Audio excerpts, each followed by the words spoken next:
Get home from school, turn on my TV. Who are these friends staring right back at me? Now that we're old. Hi, I'm Amanda. And I'm Jessica, and this is 90s Babies Nostalgia, where two 90s babies are having some fun. Just to be clear, we're not sponsored by nor affiliated with anything that we talk about ever.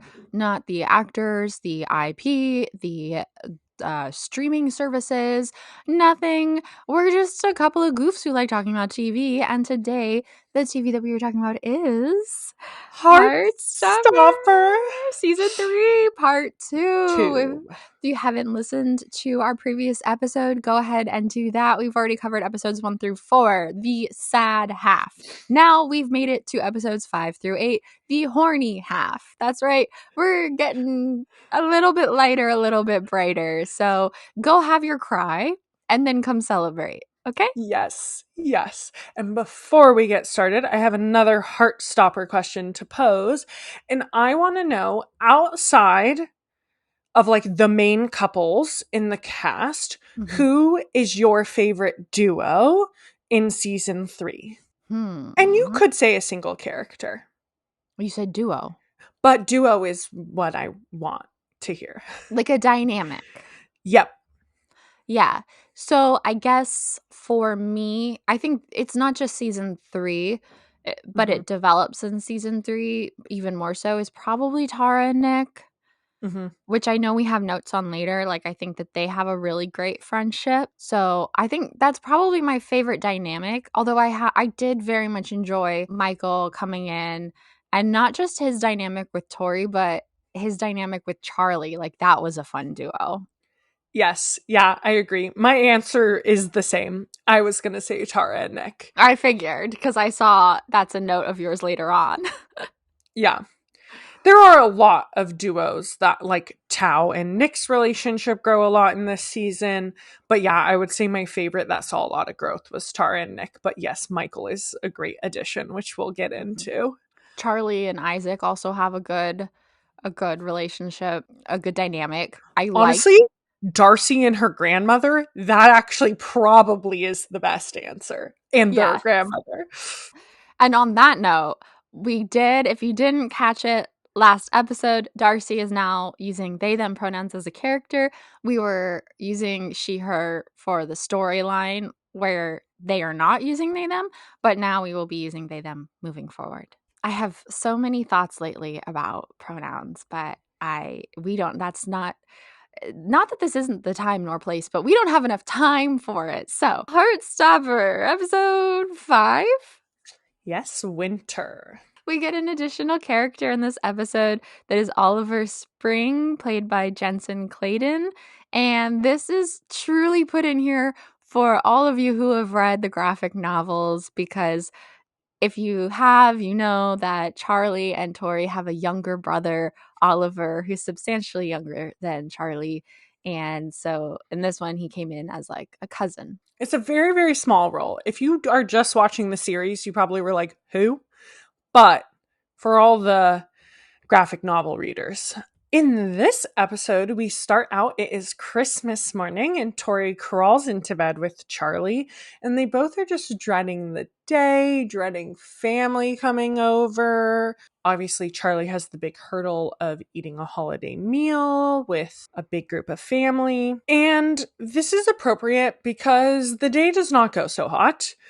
Charlie's mom is very, very stressed about hosting, and their grandparents and cousins are like intrusive and not sensitive and like borderline inappropriate. And after comments are made multiple times, Charlie kind of separates himself as like, I need a drink. And his mom kind of is just like, suck it up, is the attitude that she has, like, make it through the day. And so Charlie wants to leave to go to Nick's. He doesn't want to be there anymore. And so Tori tries to get him to stay because she's like, you're going to leave me all alone to deal with this. And he does. And he walks over to Nick's and meets Nick's new pug that he got for Christmas, Henry, and his aunt and uncle. And we see Charlie have a much, much better time at Nick's house. And eventually Tori shows up as well because she also needs to escape. She also mentions to Charlie, like, we should go home. I think mom might be ready to apologize. And so they go home together and things turn around a little bit. Tao and Elle are apparently spending Christmas together because they don't know personal boundaries. And Correct. they're making out, and Tao goes to kind of grope Elle a bit, and Elle pulls away, clearly uncomfortable, and they have to go outside for a walk. And then later, Elle explains to Tao that being touched there made her, it just brought all of her dysphoria back. Since Christmas sucked, they're like, do-over is New Year's. And well, it is, because it's a freaking house party. I don't even know who's hosting. I think it might be Harry Green, which is kind of funny. Yeah. And the whole friend group is there. It seems to be Charlie's first time seeing the rest of the group since getting out of treatment. Tori is also there. It's just a lot of shenanigans. It's a lot of partying. And then at midnight, they're like, oh, we all have to, watch the fireworks and kiss. And Sahar and Imogen have like a tough conversation where Imogen learns that she is the reason Sahar realized she's bi. And so they end up kissing at midnight. James and Isaac just vibe together, basically. James comes over to Isaac and he's like, don't worry, I don't want to kiss you. I just don't want to be alone, which I thought is really cute. Obviously, Charlie and Nick kiss. Tao and Elle have sex at midnight. Yeah, they sneak away into a room. Our first bone town. Yep. Our first trip. Yeah. This goes into the other plot points we had written down, which I'll just go into the New Year's party, like I mentioned about Sahar and Imogen. And then, so we get these cute moments of like Darcy talking to Felix about their gender identity and feeling more comforted. And also Elle talking to Naomi about how she and Tao want to be intimate, but she doesn't know how to be with her transness and is worried about him and stuff. And Naomi's basically like, you and Tao love each other. You know that. You trust him. Why would you not trust him now? And like, just have fun and take things as you can. And so Elle leads Tao into like a random ass bedroom where they have sex at midnight. Yep. Crazy. Our notes. Yeah. So this episode is the only episode in this season that is based on Heartstopper. So it pulls scenes from the webcomic, but also pulls a lot from one of Alice's novellas, This Winter. Yeah. I think it's mostly from This Winter. Yeah. We get a lore drop in this one because one of the cousins asks Charlie how long they've been together. And Nick and Charlie have been together for about 8 months at this point. Which feels so long. Ooh. I like that we open with Tori again. Like I said, I like that we see more of Tori. And then the Tori and Charlie scene together in bed is so, so cute. It's so cute. And just like, I guess it depends on your sibling dynamic, but it felt very realistic to me to be like, we know today is going to suck. So let's have this moment where we can just like soak up each other and the fact that we like each other and just like hide away in bed from the world for a few minutes. Like, I really enjoyed that. I've never had a close sibling dynamic, but it is even real to me too. Like when you know that both of you are going to go through a sucky day to kind of rally together beforehand. Like I might not have cuddled with my sibling like that, but we would have like gone to each other's room and been like, are you ready for today? Yeah. Sorry, I'm like squealing over here because I'm just like, everything is so cute. It is. This episode and the next one, honestly, this whole second half. In this episode, I don't know if it's the first time in this season, but I noted it more, is we kind of get the switch from Charlie and Nick texting. They still do text one another, but we hear them use voice notes more often, which feels like, I don't know, at least to me, like a next step in a relationship, kind of like to feel intimate enough with someone to just like send them a voice note versus texting something out. It feels very personal. This happens because Nick sends a text showing a photo of him and Henry, and Charlie responds with a voice note being like, Henry is the cutest thing I've ever seen in my life, and I have to meet him immediately. And it's very fun and also very authentic. And I've seen people be like, thank God we're out of the Instagram DMs, because the first 2 seasons we were messaging over Instagram for everything. And Yeah. we're in iMessage, okay? Yeah, there are still some Instagram moments, but yes, it's mostly in iMessage. But now they're appropriate because before it was like, why are Nick and Charlie using Instagram in season 2 to communicate? Whereas now it's like Tori and Nick. Like, okay, they probably don't have each other's number. Yeah, fair. I really enjoyed in this episode, in the Christmas part, seeing the contrast between Charlie's family and Nick's family, because I think they're both very real families. I can't relate to Nick's family, but you see, like, Charlie is so uncomfortable with his own family, and then he goes over to the Nelson house, and he doesn't know most of the people there, but he just is, like, having a great time and is so comfortable. And I have known some families like that.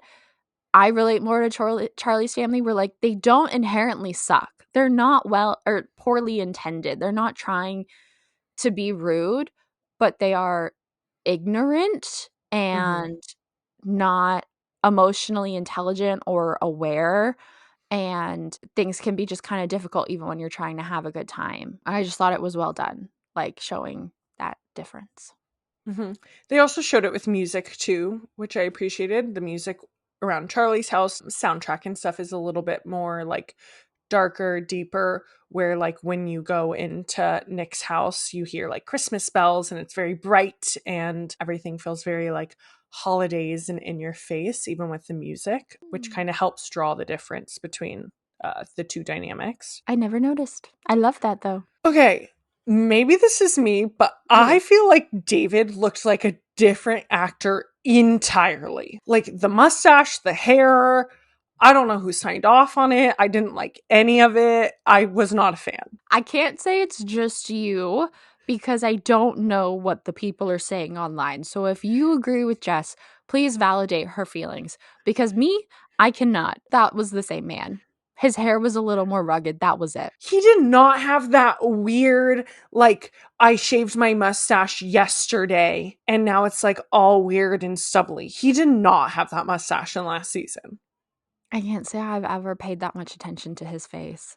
It's horrid. It's the worst mustache I've ever seen. We mentioned it already, but I appreciated that they gave us Oliver. I feel like they hyped it up a little bit to a point that I expected more. So I was almost left a little disappointed that I was like, he was in like half of a scene and then there was some mention of them wanting to play Mario Kart with him and that's it. I was like, I expected like a little bit more Oliver than what we got. I didn't know that it was hyped up, so I didn't have any expectations. Yeah, they did like an announcement of the actor, and Joe in multiple interviews is like, oh, Jensen is like a star. And I'm like, how do you even know that? He was there for 3 seconds. Well, he had a couple scenes because there was when he first came in the house, and then he was there for some of like the dinner combo. But the big one was definitely, so Tori says that when she comes to Nick's house that Oliver's throwing a fit because he wants to play Mario Kart and no one will play with him because Charlie's gone. And then we get a really cute scene of Tori, Nick, and Oliver, or not Nick, Tori, Charlie, and Oliver playing Mario Kart, and Tori and Oliver both trying to sabotage Charlie because he's going to be the best anyway. And that, I think, was really the fan service there because that's something that we see in the comics quite a bit is the three of them playing Mario Kart. Playing games. Yeah. So I appreciated that scene. I felt like that was all I really needed from him. I'm not that attached to him as a character. He's too young to be consequential. Fair. I just felt like there could have been a little bit more. Fair enough. Of other new additions, we get Henry the Pug, which there's a fun interview. Well, actually, it's a pretty low energy interview, but there's a fun fact going around in an interview with Kit and Joe for their press junket where they mention that Henry the Pug was originally played by a dog named Mango, who was very excitable. And Mango and Kit had creative differences. And so he was replaced with another pug named Doug, which really pleases them. And that he was just a wonderful fellow to work with. And I just thought it was really cute. Mm-hmm. I like animal actors and thinking about what goes into that. Yeah, me too. There is this moment where Darcy is getting ready for holiday celebrations and Darcy's grandma walks in on them and is like, oh, you look so handsome. And it made me want to tear up. Like, it was so sweet and so welcoming and so accepting. And I just like loved that the grandma like used a different gendered term and a gendered term that they knew would please Darcy. I don't know. It's like those small things that mean a lot, you know?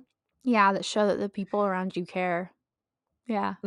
Also, we see Isaac with a giant, I repeat, giant snowman mug. This is totally a Jessica comment because it's inconsequential to the plot. It doesn't matter, but it's about food, so you know I'm going to say it. A giant snowman mug of hot chocolate with whipped cream sticking out the top, and it looked so delicious and I wanted it.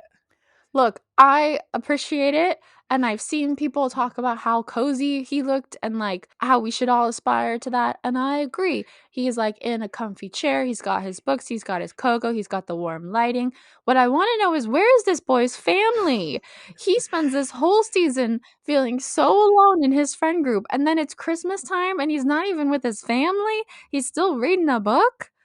Yeah. Also, it's like, why is he not over at Nick's? It feels like they would have wanted more company. Well, why would he be at Nick's? Because the more the merrier. He just clearly his family's not celebrating. Oh, You know yeah, what I mean? I get what you mean. Yeah, I was thinking like, well, his family's probably doing something. He's just like off in a room by himself or something, or like I don't know. I don't know that Isaac and Nick are close enough for that, but Fair. I get what you mean. Of like, if his family like is out of town or not doing something, and he's like, oh, I don't want to be alone on the holidays.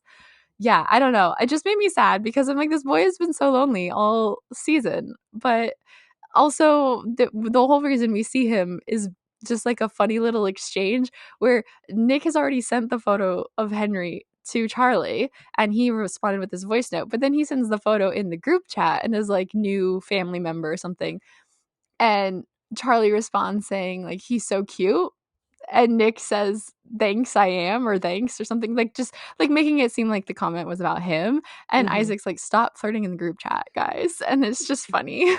Yeah. There's a scene that Jess mentioned where Tori is like, please stay for me, and Charlie's like, deuces, and I really I have mixed feelings about this scene. I guess mostly I appreciate it because, like I said, Tori is very worried all season. She looks so worried about Charlie, and Charlie's not the nicest person. He lashes out at the people who love him because he's going through a lot, and that happens. But that doesn't really make it a great excuse, and Tori definitely lets him walk all over her to an extent.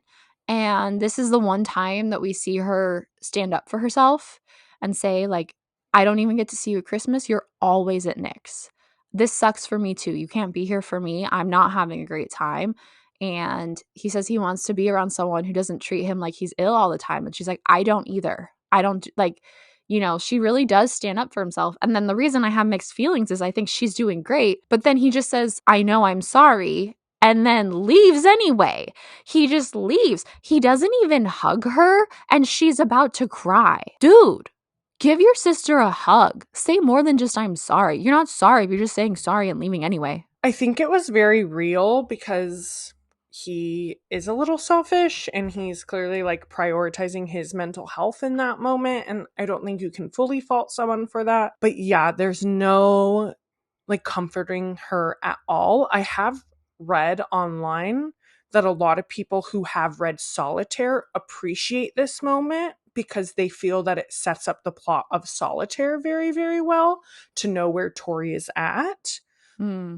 Because I've not read Solitaire, I can't like speak to that, but I know that a lot of people are like, oh, this specific moment is setting up a lot of Solitaire, which was like interesting. That is interesting. I don't fault him for still removing himself from the house. It's mostly just that he didn't come for her at all. Or be like, come with me. Yeah. Because she ends up there anyway. Just be like, let's go together. Yeah. Because she literally looks like she's about to cry. Yeah. And you guys care so much for each other. Why would you not comfort her at all? This, for me, was the only episode that felt a little weird that we don't see Sarah Nelson, Nick's mom, just because it's Christmas and we do see his aunt. Generally speaking, I didn't feel any type of way about her being gone because to me, it's like she's still there. She's just off screen. But this was the only one because it's Christmas and we see so much more of his family. Yeah, and it's at his house, which you're like, if she's not there, why would it be at his house? And I get what you're saying, like maybe she's just off screen, we're not seeing her, but it does still feel, she felt more missed, for sure. Yeah. I almost wish that they did like a voiceover, like just like a couple lines she could record in an ADR booth to be like, Nick, come down for dinner, so that you don't have to actually be on set, but still feel her presence in the house. Yeah, I would have liked that. I wonder how busy her schedule was. But I feel like that takes like 2 hours. Yeah, that would just be a choice. There's some fun moments in this episode, especially when Charlie is at Nick's.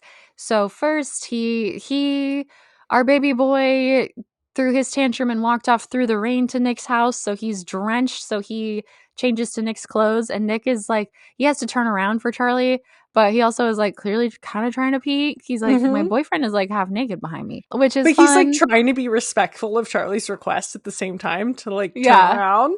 Yeah, you can see that he wants to turn and look, but he's also like fighting the urge. Good acting on Kit's part, honestly. Yeah. And also there's this whole funny montage. I think it's funny because it's Nick and Charlie once they're at Nick's house and they're having such a good time, but it's like them hanging out with Henry and Nellie, and then them making out violently in Nick's room, and then they're playing Jenga with the cousins, and then they're making out, and it's like, you just like imagine for that to be real, they'd have to constantly be like, we're gonna go to, and like they're just like dipping in and out of the family things. It's funny. I feel like it's easier to do that in a party scenario where everyone is distracted by everyone else, though. So like a holiday like this is probably the time to be able to like sneak away and be in the room and make out with your boyfriend, you know? Yeah, true. I'm also just so jealous of them that everyone can just seemingly walk to each other's house. Because I did not have friends whose houses I could walk to, and they do it so much this season. I'm so jealous. Yeah. I also just like want a map. I'm like, how far are they walking? I always get the impression it's about a 10-minute walk.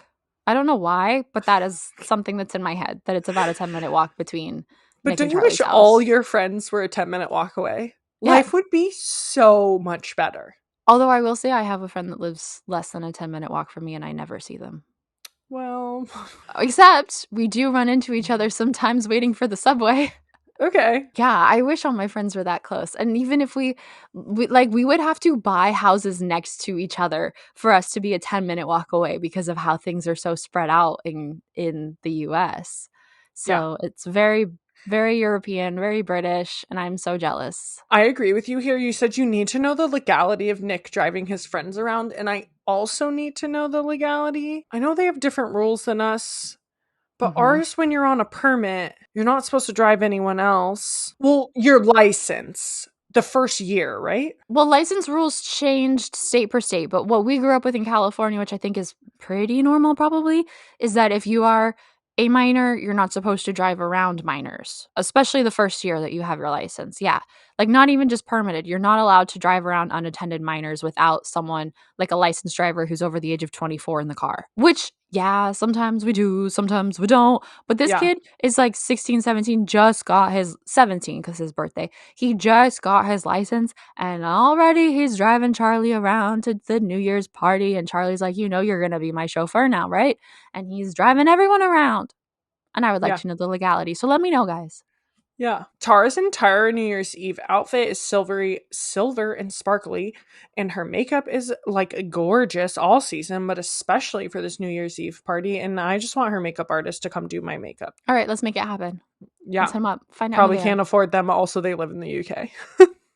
Hey man, we can travel. I really love this moment when they roll up to the New Year's Eve party and it's the girlies, which is what I call Tara, Imogen, Elle, and Darcy, even though Darcy is now a they. It's still all of them run up to Charlie to be like, oh my god, and they're just like squirming and they're like blowing kisses at each other, and you see like more of the like happy gay mannerisms, and everyone's just such a vibe. Oh, Sahara's also there. It's just everyone is just such a vibe, and I really love their friend group. They're so fun. They're so cool. I want friends like that now. Yeah. Sorry to my friends. I love you guys. You're just You're not them. At the New Year's Eve party, we get a Tao and Elle dance scene that is just like typical their style. Tao is dancing and Elle is throwing the dollars at him, and they are just like having a blast. And what I love about this one is that we see at the start of it that Elle can dance. Elle's hot. Elle's moving around. And then Tao's being a goof. And so she just changes speed. Yeah. She adapts. She's like not above being a silly, goofy girl. Mm-mm. We get the return of Nick leaning on Charlie to recharge, which he does at the New Year's Eve party. And there's something he did in Paris. And it's so cutie.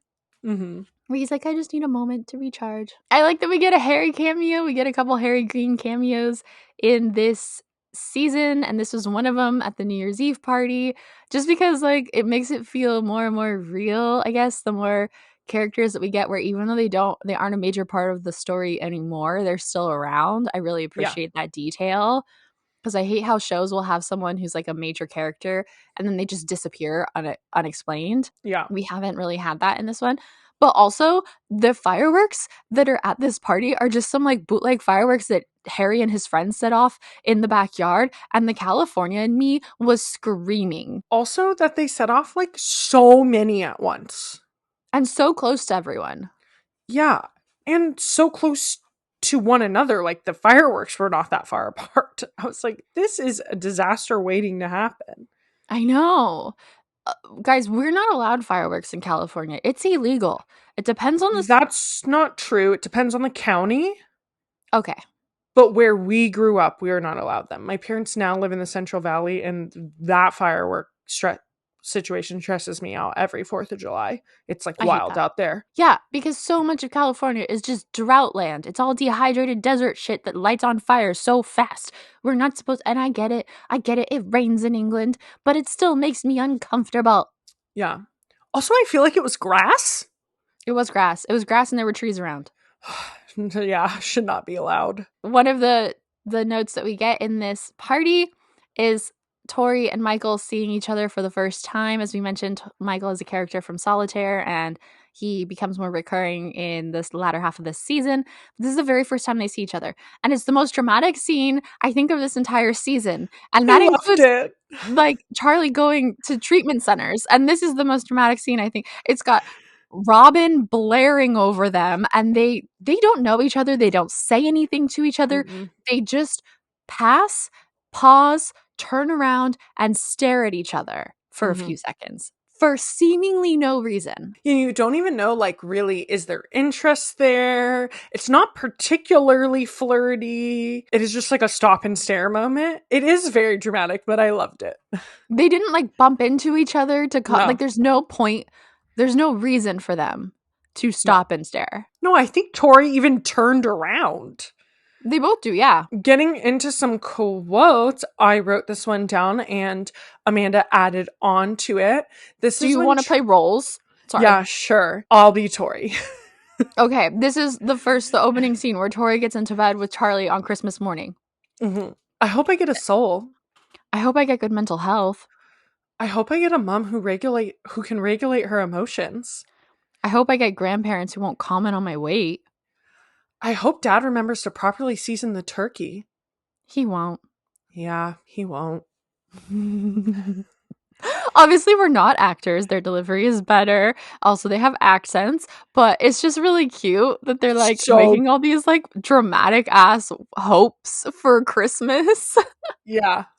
They're not like, I hope I get this game or a new drum kit or something. They're like the most dramatic, impossible things they can think of. Yep. Nick says this to David because David is waiting for their dad to show up, and Nick is like, he never shows up. He always says he's going to, and he never does. Like, you have a whole family inside that cares about you. Like, why are you not paying attention to us? So he goes, I think family are the people who actually give a shit. And then I added this detail that they very not slyly pan the camera to the other side of the door where Tori has just shown up at Nick's house. Mm-hmm. It's a fun touch. Okay, yeah. Episode 6. Body. In this one, we get a guest star of Mr. Jonathan Bailey as Jack Maddox. Jonathan Bailey, if you don't know, is well known for being I don't remember his full title, but Anthony. His name is Anthony Bridgerton, and he's the head of the Bridgerton household. Viscount Anthony Bridgerton. And he's also going to be in the new Wicked movie. He's been in a lot of other things. He is a very hot gay actor who in Bridgerton does not seem gay with the way that he is a muncher. Oh. It's now April. It's been 4 months since the previous episode, again with the time jumps. And Charlie's in therapy with Jeff, reflecting on the last 4 months since leaving inpatient treatment. So we learned that he went back to school in January and it wasn't a smooth transition. We see him lashing out at Nick and struggling to eat, and then apologizing to Nick after relapsing and self-harming. Jeff says Charlie needs to name 3 good bits of progress, and then also when Charlie is recounting his stories, Jeff points out 2 for him. So one being that he's having fewer intrusive thoughts, and another being that yes, he relapsed, but he is 3 months clean from self-harming. And then for the third, Charlie mentions that he feels like he and Nick are stronger than ever, particularly since that fight, because Nick saw him at his lowest, and so he really feels like he wants to be around him, I guess. Jeff says if your intrusive thoughts are taking less of your energy, you have more energy for your relationship, which then cuts to an intense montage of just Nick and Charlie making out violently, passionately everywhere and anywhere, mostly in Nick's room, sometimes in Charlie's room, sometimes in school. Then cut to Charlie in his room with Isaac and Tao telling them, we make out a lot and it's getting really hot and heavy. And they're like, maybe you're ready to have sex. And then Charlie looks at himself in the mirror naked and has anxious thoughts about his appearance and his scars, which brings us back to, is he ready to have sex? For his birthday, Nick gives Charlie tickets for a talk and book signing for Jack Maddox, who's a famous Instagram philosopher. And so for Charlie's 16th birthday party, his parents leave him the house for the night, and all of his friends come over, and Michael, and they have this tents in the backyard, backyard sleepover sort of vibe. Tori and Michael go upstairs, and Charlie and the entire friend group drink a lot, they dance, they camp in tents. It's just a whole montage. They're having a blast. But then there's this moment where, they're starting to talk about future plans for uni. Darcy says they're going to take a gap year. And Tara's asked about uni and full on has a panic attack and has to get up and go into the living room where Charlie finds her, and Charlie uses the breathing techniques that Jeff taught him to help calm down Tara. Nick witnesses all of this happen and is like, oh my gosh, you're so good. How did you know how to do that? And Charlie's like, I'm so drunk. They go into the kitchen together. Charlie tells Nick that he wants to take it further, and Nick is like, you are way too drunk. And he's like, yeah, I'm just scared to do this sober. In the morning, Nick reminds Charlie of their conversation. And Charlie's like, oh my God, I'm so embarrassing. And Nick's like, no, I'm really glad you brought it up. Then Tori and Michael interrupt because of course they do. And they give the parents are going to be home in 30 minutes. Get your asses up and moving. And Michael's like, I'm going to make eggs on toast. Looks like you guys need eggs on toast. The next day, or that day is Charlie's birthday, maybe, or the day, whatever. Anyway, so it might be that day. It is the day that they just woke up. I'm just saying, yeah. I don't know if Charlie's birthday is this day or if it was the day before. But regardless, anyway, waking up post-party, hangovers, post eggs on toast, Nick and Charlie go to Jack Maddox's speaking and signing event, and Elle and Tao go to an interview that I don't know if we've mentioned, but Elle got invited to an interview for her artwork through her teacher at Lambert. At the author talk, Nick is teasing Charlie about, oh, are you ready to meet the love of your life? Because he has a crush on him. And he looks a bit jealous at times, but then also by the end of the event, he's totally also crushing on Jack Maddox. And when they meet him, Nick is just like stumbling over his words and then literally stumbles into someone. And Yeah. then it tells Charlie, he's like, yeah, he's really hot. Yeah. At that interview that I mentioned, Elle, who was brought to her by her art teacher and is supposed to be about her artwork, and she's there with her parents in tow. And the radio interviewer starts by asking her about her art pieces and then very quickly transitions into talking about how her transness informs her art pieces, which then brings up a discussion, a very adult discussion about trans politics, basically the politics that are currently being put out there about trans people and the way that society is demonizing them and discriminating against them, which is a very heavy topic and a very real topic for people all over the world right now.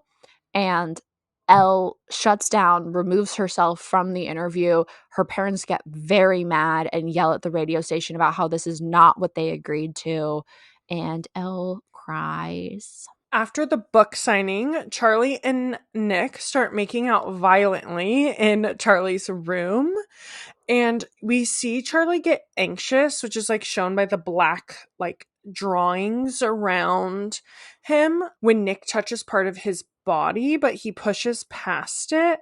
But then his mom walks in. Charlie tells Nick that he's not comfortable with taking his shirt off and that he's worried about, you know, his body and his scars and maybe he's too skinny. And Nick says he doesn't care, that he, you know, fancies Charlie as he is, but also like if that's what Nick is most comfortable, or if that's what Charlie is most comfortable with, then Nick is fine with that too. We end in therapy with Charlie explaining to Jeff how he just gets these like really anxious thoughts that he's worried that Nick will find him disgusting, even though Charlie himself doesn't actually think that he's disgusting. And he also knows that Nick loves him and won't think that he's disgusting. He just like can't help having these thoughts. And Jeff says he's very brave. And Charlie's like, I just don't feel confident. And so Jeff says that's just something he's going to have to work on. Other little plot points is Sahar asked Charlie to be the drummer in their band, Queer Intentions, which is performing at like a summer festival. And he's a little unsure, but he does end up agreeing to do it. We also get Imogen at Charlie's birthday party. Imogen and Sahar in a tent together. And so we get Imogen apologizing to Sahar for hurting her and shares that she's made her realize the same about herself, but they both agree that they are better off as friends. In a very cheeky way that says they don't believe it. Yeah, yeah. So getting into our notes, Jess wrote a very funny first note. This birthday party, this amazing tent backyard sleepover, was Charlie's birthday party, which one is my dream, but two, also, I can't believe their parents like left him for his birthday, that they let him do this big giant party and bring everyone over. Who set it all up? Like they're 16. Like I just have so many questions. It feels so unrealistic. The parents' note was mine, but yes, I cannot believe that they left Charlie for his birthday weekend. I feel like it was a request and they agreed to it because Tori was there, but I also still can't believe, because I feel like also his mom would be like, well, I want to spend my son's birthday with him, blah blah blah. It shows growth in her, but it is a great birthday party. It is very cute. There are a lot of decorations. That is something that is super unrealistic about the show, is that everything, like the sets, the art is so incredible that like real people could never. Like remember that prom scene in season 2 when we were like, there is no way that these 6 goofballs who have been talking and throwing paint at each other this whole time actually pulled this off in like 2 hours. Like that's not yeah. So it's giving that. Also, at the end, when Michael and Tori very bravely open up Nick and Charlie's tent without any warning, they give them a 30-minute warning about the parents coming home. And I'm like, 30 minutes is not enough. No. Minimum 1 hour. Minimum. Yeah. Leading up to this season dropping, in a lot of the interviews, Joe and Kit were like, oh, there was so much making out. They had to like edit out beard burns because we were making out so much. A giant volcano on Joe's chin that he got that wouldn't heal because he had to keep making out, and they edited it out. Yeah, like all of these things, and Amanda and I kept sending it to each other, and we're like, this feels dramatic as hell and like so exaggerated. But I do have to say, there is a lot more kissing in this season. So, like, maybe I believe them now. Yes, there's a lot more kissing. It's a lot more passionate. Yeah. It's also hornier. There's like, even though there's not as like not a lot of sex, there's a lot of yearning for it, which Yes. we're seeing start to develop with Charlie saying to Nick that he wants to take it further.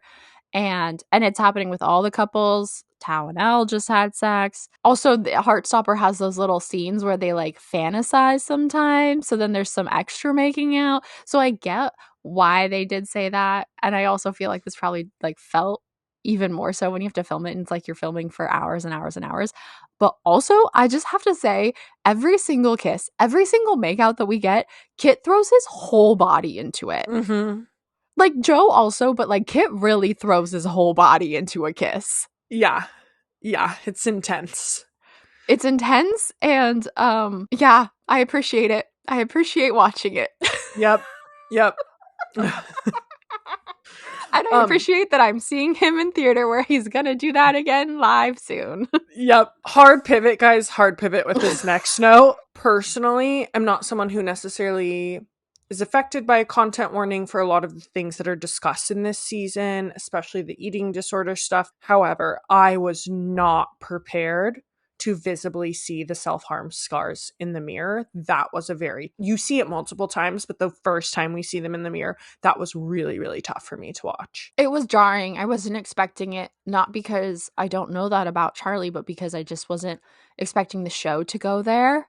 I will say at the end of episode 4, they have the little like, if you or anyone you know is struggling with an eating disorder helpline moment. But I do think in general, this season and certain aspects, certain episodes could have really used proper trigger warnings or content warnings up front. Could have used a warning there, which I'm a little surprised that there wasn't one. Also surprised because I feel like Netflix does do it for other shows, and this feels like something that like Alice would think about including. I agree. That's why I'm surprised, is it seems like something Alice would have asked for. Yeah. It's not, luckily, like, I don't know, it's not too graphic. It's not like you see him self-harm or anything. It's just there are scars. Yeah. And it wouldn't be realistic if they weren't there. It was just very, like, alarming to see for the first time. I just thought that the introduction to Michael is hilarious. He's just, like, very in your face, has no, like, societal boundaries that he understands. Is this when he gives Charlie the cat? Yes. Okay, so he gives Charlie a birthday gift of this little ceramic cat that you would find in like some weird grandmother's house that's like collected vintage trinkets for 45 years. And it's like, I saw it and it reminded me of you, so I couldn't walk away without it. And he's just so authentically himself, but in a way that is just like, yeah, not following any societal norms. And I love it. Yeah. He says it had the same energy as you, so you belonged together. Yeah. And I added to this note as Michael is so autistic and it's so charming. I knew of Michael. I hadn't seen that.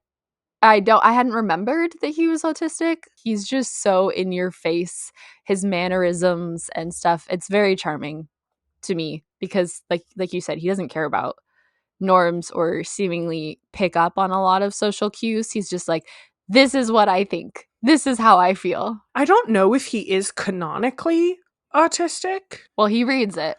Or just described as neurodivergent, but yes, definitely reads very autistic. Mm-hmm. Also the eggs on toast moment.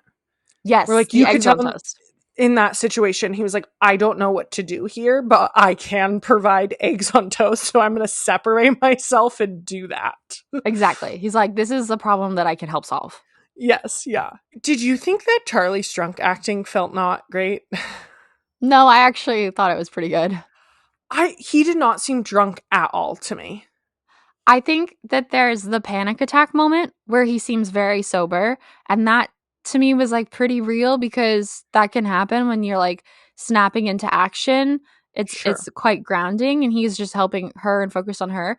And then when he's in the kitchen, he seems pretty drunk because he's like wobbling into Nick, where Nick ends up spilling the water that he was prepping for him, and he's like more touchy-feely. He's not like slurring his words, but I don't really slur my words when I'm drunk either. So to me, it just seemed like a casual. We see him like when they're in the backyard, he like plops onto Nick really casually. Yeah, I enjoyed it. Mm. Yeah, I don't know. It didn't read as drunk. It read as someone acting drunk. Okay. To me, especially that stumble moment just felt like super forced. It didn't feel like it looked like someone who was drunk. Again, it looked like someone who was acting drunk. Like it didn't read very realistic to Fair me, enough. at least. I also always think that acting drunk is probably one of the harder things to do convincingly. Oh, I can only think of a few great ones, but Nick on New Girl is like one of the best acting drunk actors I've ever seen. He's very good at acting drunk. I did really like when they were in the kitchen. Charlie had some lines to Nick where he's like, I really like you and don't ever leave me. And I'm just like, so real, Charlie, so real. Because that do be the needy shit that we say to our partners when we're drunk. Yeah. The writing felt real. The writing, I was like, yes, this is some drunk conversation right here. Yes. I didn't even clock this the first time that I watched it. I only did the second time, but when they're in the montage and they're at the party, there's a moment where they're dancing drunkenly and loudly to Good For You by Olivia Rodrigo in the backyard. And I was like, not Joe getting his friend's song on the soundtrack. Like, because if you don't know, Joe Locke and Olivia Rodrigo are pretty good friends. Seemingly, they hang out and he goes to her concerts and they've, posted pictures together multiple times. So I just think it was like a really funny touch. Yeah. I'm like, whose idea was that? Like, was that music production or was that him? I feel like there's a world in which it was him being like, oh, if there is a way to incorporate an Olivia song, we should. Or music production saying, Joe, you're friends with Olivia. Wouldn't this be fun? Yeah. Nick struggling for words around Jack Maddox was like so funny for me because Charlie is the one who like came in with this crush on him, who has like idolized him and follows him and likes him. And he just has like a normal conversation with him. It's like totally cool, calm, collected. And like Nick cannot get a word out, is just like stopped in his tracks, like cannot function.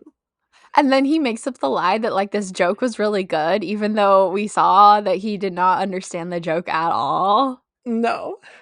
Yeah. And this is part of the comics as well. Like this whole Jack Maddox thing happens in the comics. Jonathan Bailey had wanted to be involved in Heartstopper, and this just happened to be literally the perfect role for him. Joe and Kit have said it was like a great day of basically not acting for them because they just got to like sit and gush over how hot he is, and he is in fact very hot.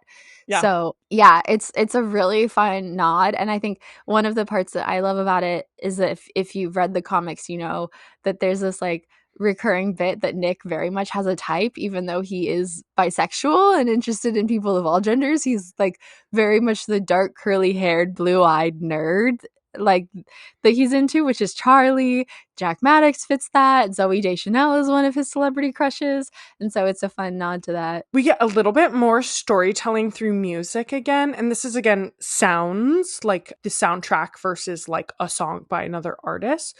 But the kiss when Nick gives Charlie the tickets for Jack Maddox is the same music as when Charlie gives Nick the chocolate bar in season 1. Yeah, this one I did not.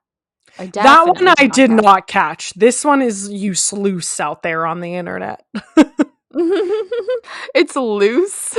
Sleuths. Oh, sleuths. Yes. As a mentally ill, as a I'm therapist diagnosed, mentally ill human being, I just, watching these, I know obviously he's a fictional character, but this little bean, Charlie, is just doing such a good job communicating and being brave, and I love to see it. He's so good at explaining like what he's feeling insecure about or uncomfortable with, and things going on in his little head that's going a million miles an hour. And I love to see it and appreciate it. And I also relate too much to his insecurities. And the end of this episode, when he's talking to Jeff about his insecurities, I related too hard. And I rewound and rewatched to be like, maybe I can get some pointers from this scripted show that is not actually a licensed therapist giving advice. I shouldn't have. Don't worry. I have my own licensed therapist and we're working through self-love right now, actually, as the prompt. So, yeah, I appreciate the representation. Mm-hmm. And I also feel called out. Sometimes you need to be called out. This is when you were watching Life with Derek and you were like, Casey's perfectionism is like hitting a little too close to home. Yeah. That was this for me. Fair. Quotes. Okay, this is the funniest fucking. I love this. I love Imogen. I love her so much. When she's in the tent, Sahar gives her wine and she's like, it's your drink of choice.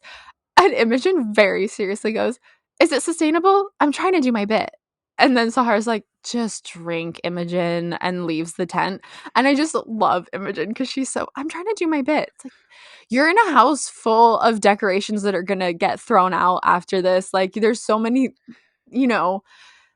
who cares if the wine is sustainable? Yeah, it's very small. In the morning after Charlie's birthday party, we see Tara jump out of the tent about to yak, and Darcy is running after Tara and is like, wait, I'll hold your hair back. And it is just like so sweet and makes me love their relationship. It was just great. Nothing has ever made me want a girlfriend more than that scene. I was like, this is why girls like girls. Yeah, it was so sweet. Pivot in mood to the Jeff end scene about Charlie's insecurities is Charlie says, I don't feel confident. And Jeff says, that's just a challenge you're going to have to face. Mm-hmm. And it's a love-hate relationship with that quote, let me tell you. Jeffrey. We don't know if it's Jeffrey. It is for the purpose of scolding him, thank you. Okay. Let me have this. I'll allow it. Episode 7. Together. We open with a montage of Tara in dance class, dancing her little heart out. And then Charlie and Nick hanging out. And Charlie keeps touching Nick. And there's a little fireworks. Tara and Nick hang out at the park with the dogs.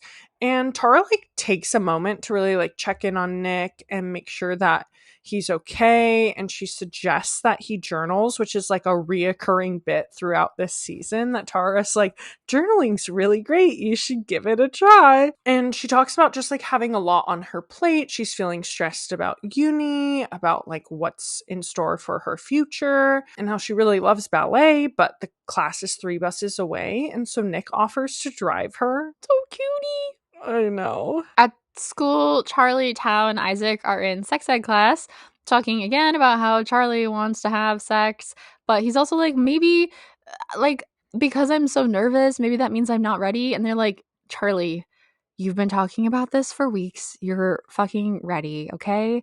And Charlie and Nick have this flirty text exchange because the sex ed class gives them cucumbers and condoms. And he's like, ha ha ha, I just put a condom on a cucumber. And Nick's like, you should try it not on a cucumber next time. And he goes, gay, which is so real. That is exactly how gay people talk. It's so funny. Yeah, it's the perfect response to lighten it. Yeah, and Tao's like, you guys flirt in such a weird way, but also then he was like, I know that I talk about me and Elle's sex life as it was some perfect magical thing, but it is a journey. It's okay to be nervous. It's fun because you're doing it together. Mm-hmm. And it's supposed to be fun. Nick is sat with his friends in study hall, and he is overhearing Harry talk about sex, and he has this kind of conversation with all of the rugby lad friend group about how losing your virginity is just a concept, but a lot of them are yeah, but your first time is a big deal because it's your first time. After this, oh my god, Amanda wrote, he's so horny. Nick literally races Charlie back to his place to make out, which he does. Very true, but it's a very aggressive statement, only for David to interrupt. And you can tell David does not want to interrupt as much as they did not want David interrupting. David's like, oh my god, his reaction is almost stronger than Nick and Charlie's. And Nick tells him to fuck off. Yeah. Yeah. And then they agree that it's okay, they can be nervous about sex together. Which is such a healthy and cute way to look at it. Mm-hmm. At Lambert, Felix encourages Elle to talk to the people in her life about what happened at the interview, because Elle, while everyone else is horny running around, Elle's kind of shut down after that bad experience. And like even Tao chose not to tell Charlie and Isaac what happened with it. She doesn't feel like she can talk to Tao because he wouldn't understand.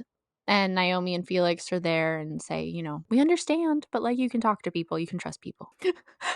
Nick and Charlie really want to have a sex sleepover, as Jess wrote it. They want to have a sleepover so they can have sex, which is, I guess, a sex sleepover. They're like, this is the plan. Like, people keep interrupting us. We don't know where to go. We don't know what to do. Like, we need to have a sleepover, is what it is, which I can't think of a less comfortable thing than knowing that your parents could be woken up in the middle of the night. But anyway, I wasn't a teenager having sex. So Charlie, he's going to ask his mom. He's coming up with a plan. And he tells Tori and Michael this. And Tori's like, why don't you just sneak out? And Michael's like, you don't need to have a sleepover to have sex. You're just going to have sex when you want to have sex. The sleepover part is irrelevant. Charlie and his mom like cook dinner together and have like a really cute moment. And then they're doing the dishes after dinner. And they're like, that was really great. And then he's like, by the way, I would like to sleep over at my boyfriend's house. And she says, you're a baby and you have GCSEs to study for. And she starts shutting down. Actress is also very great. You can see her like starting to shut down a bit when she's getting into her more controlling, like panicked habits and also trying to fight it. Charlie is then immediately fighting her and saying, you just see me as ill. I'm ready. And this is something I want to do. They're not talking about having sex. They're talking about sleepovers. But we all know what that's code for. He says, I'm not a kid, as he's throwing a tantrum and storming out of the house and going to his boyfriend's place, where he then tells Nick everything that happens and says, you don't think I'm fragile. And Nick says, no, I think you're the strongest person I know. I'm fragile. I don't know who I am without you. And then Charlie straddles him and they have sex. Gay. Mm-hmm.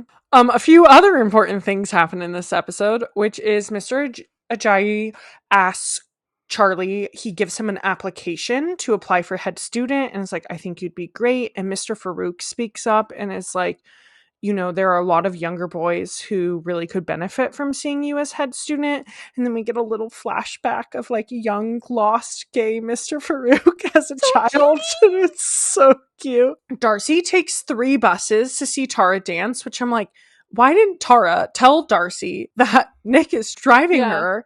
And then Darcy could have just joined. Like, I don't understand. But after dance class, Darcy comes out as non-binary and Tara's like, oh, is that what we're calling it? And really thanks Tara for making it so easy for them to like explore gender and explore their identity and like making them feel so accepted. Also, Tara and Darcy have sex. And Tao makes Elle a documentary film and shows her in a similar style to the documentary film that he made Charlie. And she opens up to him about feeling down after the interview and kind of uninspired. Oh, also Nick is just full on avoiding thinking about university. We see him like Google some stuff, but like whenever people pose a question, like he does not know where he wants to go. He does not know what he wants to major in. He is just like avoiding the topic altogether as much as he can.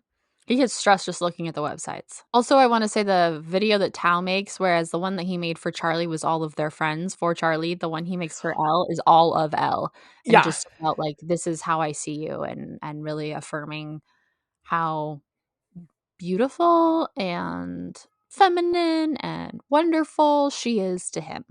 Yeah. Notes. I really like that this opened up with Tara dancing. I wish we had, like, it made me wish that we had seen more of Tara dancing, because I don't know that we ever have. We just knew that she was a dancer, and we know that the actress is a dancer, and I don't know. I know that it's not necessary, but it made me wish that I had seen it before. Yeah, agreed. Me too. I have a question. I have an answer. Why is Charlie's shirt being signed? Because it's the last day of grade 11 before study hall. Did we see this happen on the last day of grade 11 before study hall for Nick? Because I don't remember his shirt being signed last season. Maybe, I don't remember. But regardless, maybe it wasn't something Nick wanted to do and Charlie did or something. You know, things change. But no other students have their shirt being signed. It's just Charlie. Okay, I can't answer all of your questions. It didn't bother me like that. I feel like Nick might have done that, but I don't remember. The fact that it's the last day of school is crazy. Like, a full year has passed since the events of season 2. It's so weird because usually is so little time. I don't know, that the time jumps were blowing my mind. Also because I guess we've barely seen Charlie in school at all. Yeah. Well, and you have to think it took us 16 episodes to get through one school year. And now in 7 episodes, we've gone an entire year. And I also understand that, like, it's a different story that they're telling as part of it, is like showing Charlie's eating disorder and his recovery, and the way that it also impacts his relationship with Nick and Nick's relationship with Uni and stuff. Like, and they're doing a time jump because of the actors, but the comics do also read a bit like this, where it speeds up. Yeah. You know, it's like in an interview, Joe has said that things like coming out are probably things that Nick and Charlie are still doing every day, but that's just no longer the story that we're telling. It's no longer the story that's on screen. It doesn't mean it's not happening. And so that's what I'm like trying to think of, is like, this is the story we're telling, and that lends itself to being a faster paced one, but it still is it was a little jarring for me, I think. I find that interesting because in season 1 and season 2, you commented both times on how much little time has passed for an entire season and how it shocked you that they took it so slow. It did. But because they took it so slow, this was a little jarring. If they hadn't taken it so slow, it wouldn't have been. I don't mind it. It's just so different. Yeah, that's fair. While in the car driving Tara to dance class, Nick and Tara are talking about sex and how Nick's ready and nervous, and well, I guess at this point, have they had it? Yeah. No, this is before. No, this is when they're trying to plan, and he's like, where do you guys normally have sex? How do you like find places? And there's this lore drop that Tara and Darcy once had sex at school, which is like, oh my god, Tara, not the prefect Oxbridge. Oh my god. I know. And she's like, but just once. Yeah, but she was like, school is an option. But also, I'm assuming you're talking about, your note was about the next part of that conversation. Yeah. When he's like, you know, and do you have any tips? Yeah, he's like, do you have any tips? And Tara's like, I'm not really the person to ask about sex with men. And he's like, oh yeah. Yeah, the immediate embarrassment where he's like, fair enough. Because it's so funny, like, you're asking a lesbian for advice about sex between you and your male partner. Yeah, like, no. There are so many horny montages in this show. Yeah. So many. And you know what? I enjoyed each and every one of them. But also a fun, like, silly fact is, in one of the interviews, Joe said anytime that you hear kissing sounds when they're kissing, that's actually, they recorded in an ADR booth after the fact, them kissing their hands to make those sounds. Oh my god. Isn't that so silly? Yeah, it's very silly, and it kind of, like, I don't know, it takes away the, like, heatedness a little bit to, like, a little bit. It takes you out of it to think of the fact that they're just, like, in a booth having to kiss their hand. A little bit. I imagine there was still some noises, but they probably weren't as pleasant. Because also, I will say, like, when I'm watching shows like Love Island and they're making out and everything is being picked up on their little mics, it's so disturbing on my ears. I do not want to hear all of those kissing sounds. Yeah, fair. I really, really like this very cute, like, teenage look at sex. It's very cute but informed. Especially the conversation with Nick and his boys, where Nick isn't even part of the conversation. He's not leading it. It's just like his lads fucking slay and are educated, and they're like, I don't get why losing your virginity is a big deal. And virginity is just a construct. And they're like, virginity is a construct, but the big deal is that you haven't had sex before. And of course you're going to feel a lot of pressure your first time. And it's just like, this is so informed. It's those moments that, like, Heartstopper does so well, where, like, there is a part of you that is like, is this realistic? Maybe exaggerated, but I want to live in a world where teenagers are having informed conversations like this, and they are being educated that virginity is just a construct, and that you can still feel that it's a big deal, whether it's a construct or not. So it gives you this, like, look into a world where you're like, oh, I hope and wish that this is how teenagers are talking to one another about sex. Yeah, I think it feels a bit realistic in that it takes place in this time period, because we have things like Imogen wearing a Barbie costume for Halloween, so it's pretty safe to assume it's like current time. But the comics started in 2016 or earlier, and like the fact that the comics start and the show starts with the aftermath of Charlie being so heavily bullied for being outed, and the start of the show is about a lot of just basic level homophobia, that makes it feel less realistic even within the universe when then people Yeah. have very nuanced understandings of sex and sexuality. Yeah. But I still like him. Yeah, me too. And I also like the touch of Tao not telling Isaac and Charlie about the interview, as I mentioned, because they ask like, oh, what happened with Elle's interview? And he's like, oh, I think they just chose not to air it. Because it just shows like, even though he's really close with all his friends and they're all close with Elle, Tao is keeping in mind like what she probably wants shared as his partner. It's like another level of intimacy. Mm-hmm. I feel like Charlie's mom was justified low-key. I don't, but we'll get into that more in the next episode, but I do not. Interesting. Yeah. Because to me, like, I feel like this boy is a fresh 16. I'm not saying the, like, mentally ill stuff because I really think that was, like, a small part of it. She does say it. But her bigger point was really, like, you have GCSEs coming up and this is a big step for you. That I do think that that can be a big emotional part of your life. And he's quite young still. And like she wants him to focus and get through GCSEs and study. And then when summer comes, he can have sleepovers with his boyfriend. So I felt like she was kind of justified.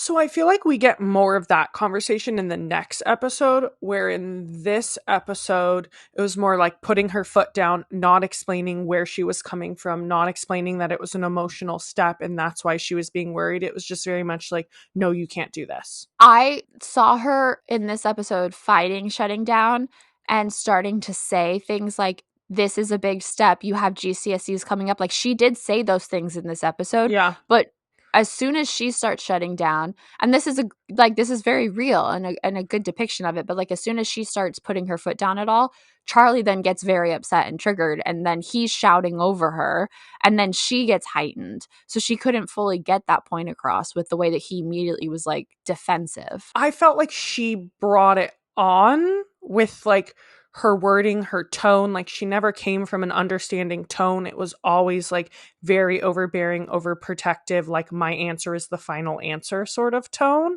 It was not from a like, I'm a mother caring. That comes in the next episode, but in this episode, that was not the tone that she was speaking in to him. So it's like, yeah, reasonably you would shut down because you know you're not getting anywhere when someone is speaking to you that way. Like you are talking to a wall. I read it as she started like with an edge and trying to be understanding. And then he very quickly got defensive, and then she very quickly got defensive. And that's when she was really like putting her foot down and he left. To me, it escalated. It didn't start there because they were having a very sweet moment before that. They've come a long way by this point in the show, which we see like they just cooked dinner together and had a really great time. And then they're doing dishes. Like he waits until the perfect moment to ask her, which apparently was not the perfect moment. So I think she's been doing a lot of work on herself. And I didn't feel like she like snapped, but was a bit triggered by that loss of control over her son, which I think is also understandable when you know how much your son has been through and you're worried about his safety. Yeah, I'm not saying I don't understand it. I just don't, I guess I don't have as much sympathy for the mother as you do. And that's also because she reminds me of my parents very much. Yeah, I don't know. I think like, because she starts it out with when he asks, she goes, yeah, you could do that eventually. Like she already sets it up as a wall. To me, the eventually is like, I'm going to be your breaker, because when is eventually? I'm not giving you a time. I'm going to be the decider. So that's where like, to me, I'm like, didn't really see it as understanding. Didn't really see it as her trying to like connect with him. I do think the cooking dinner montage was great. And that was a moment where you're like, oh, you could see they're really bonding through all of this. But this conversation to me, I just like saw as like an explanation of like why they have such a strange relationship. See, I saw her initial response as she kind of like breathes and looks like she's struggling, but she says yes, hesitantly at first. And then she says eventually, which to me says like if she were really still in like such a bad and controlling place, it would start with no. She's like, I know that this is something I have to let him do, but I'm not ready for it to happen yet because I don't think he's ready for it to happen yet. Which I'm not saying she's perfect. And I'm definitely not saying she's like doing everything right or doing this conversation right. I just felt like I understood her. But we should probably move on because we still have a whole nother episode to cover. So also just in that, like, Charlie literally says, I'm not a child, and then throws a tantrum and leaves to his boyfriends, which I just like, I sympathize and empathize with both characters in this situation. Like, I think she is trying and she is imperfect, but he is also very imperfect, and they're butting head. Like, he's triggering her as much as she's triggering him in some ways. And just saying I'm not a child and then storming out of the house was like the most childish thing that I think I've seen him do. But he is a child and she's not. Oh, I know. But she is damaged and doesn't know it as much. Yeah. Without being as explicit as all of like Charlie's diagnoses, we learn about a lot about Nick in this episode. He explains that he doesn't know who he is without Charlie, that he feels like with his sexuality, he like repressed a lot of his personality as a default and still does oftentimes, and doesn't feel like he can talk to other people in the same way that he can Charlie, which I'm like, literally, who is Tara? Like, Nick. Yeah. I guess I just take the friends group as an extension of Charlie, because there are moments with everyone in the friends group where you see him talk and act and behave in the way that he feels comfortable doing around Charlie. But when Charlie's not there, maybe a little bit less so. But yeah, you are right. You're like, dude, you and Tara are so close and relate to each other so much. What are you talking about? I've seen someone say that Tara is just like one step ahead of Nick in like very similar journeys. Yep. And then after all of this, Charlie literally straddles Nick, and then he gets consent about, is this okay? And then pants drop on the floor, and it's all very dramatic. And I'm like, you guys were just having a very deep conversation, but that's fine. Yeah. Yeah. It also feels very like teenage emotions where you're like, oh, I hate my mom. Oh, I don't know who I am. Oh, let's fuck. Like, it just. Yeah. You know? Quotes. When Charlie comes over to Nick's, he says, I want to have sex with you. What's wrong with that? Which just was like, okay, put it so bluntly. And when Michael and Tori are giving Charlie advice on how they think he should go about having the sex sleepover, Michael walks up the stairs and goes, I hope you do get to have your sex sleepover. Which, by the way, Charlie is not calling it a sex sleepover. Michael is calling it that. And we are calling it that. Yes. Okay, episode 8. Apart. Our final episode of the season. I know. We open up after the events of the previous episode with Nick and Charlie in bed. Post-sex bliss, as Jess wrote it. I wrote it as post-coital. And I was like, are we scientists? Like, why are we describing it this way? I'm watching Grey's, okay? Contemplating if it really counts as sex if they were just touching, which is a fun nod to like what they did, and I'm like, did I need to know? But okay. Nick says he's gonna be going on a college road trip or uni road trip soon with the girls, and tells Charlie that all of his top choices are local, but he still doesn't know. And you can tell that Nick's not even sure saying that all of his top choices are local. And Charlie's also a little hesitant because he's like, oh, some of these schools are kind of far. Also, they get back to like, but anyway, that was fun and we're going to have to practice a lot. When Charlie gets home, his mom and him have a conversation where she apologizes about being overbearing and that she thinks a lot of this stems from her own mother and the way that she was treated. And even though she's trying not to be, that she is turning into her mother, which Charlie affirms she is not. She agrees to allow Charlie to stay over at Nick's, but with a compromise of waiting until the end of GCSEs. I'm having a dyslexic moment, guys. GCSEs. It came out of my mouth and I was like, that doesn't sound right. At study hall, Charlie tells Isaac and Tao he had sex, and there is a montage of them, just like of a bunch of stuff. What? I wrote of studying and boning and uni and drumming. But by uni, I mean Nick looking at uni websites and being like, okay. Yeah. Okay. And then drumming being like rehearsals and stuff. Yeah. Yeah. And boning. Charlie says goodbye to Nick as he leaves for his college road trip, uni road trip. And he confirms with Charlie that they'll be back in time for his performance at the Fet. They go to Kent first, which is the one closest to Troom. It's only like 15 minutes away, and they all dislike it because it's so close to home. But Nick is still kind of undecided because he's nervous about being apart from Charlie. Next up in their little road trip is Oxford, where Nick and Imogen share a room together. And she tells him, I'm not even really sure that I ever liked you. And also, I'm not really sure I ever liked a boy. And maybe I just like felt pressured to have a boyfriend because I'm a cool girl and that's what cool girls do. Gay.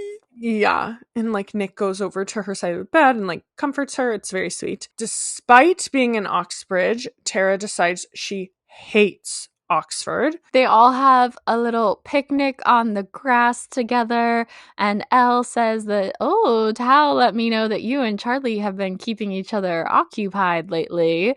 And Tara's like, oh, what are you talking about? And Imogen's like, tell me everything I need to know. And then they take Nick to a drugstore and make him buy condoms and lube, which just is so embarrassing and funny, and I love it.